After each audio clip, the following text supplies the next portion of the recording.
اللي تذهل عيون البشر.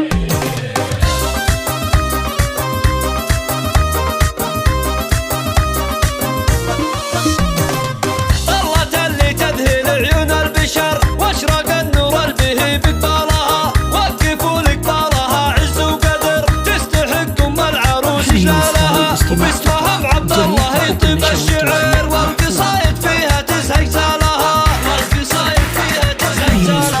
فاطمة الشموخ المعتبر صيتها طيب وطيب فالها، الاصيله اللي لها السيره عطر والعظيم الوافيه بخصالها، العتيبيه فخر كل البشار، العريبه النادره بجالها، العريبه النادره بجالها.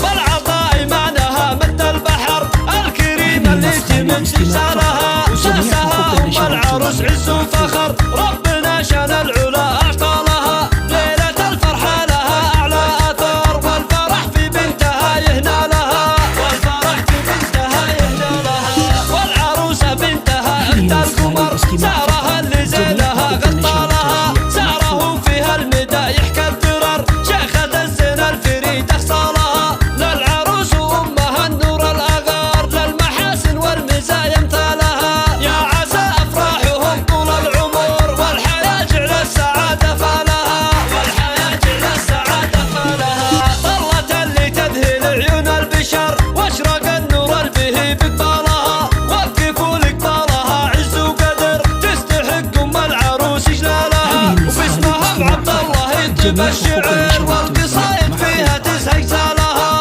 والقصايد فيها تزهق زالها. فاطمة الشموخ المعتبر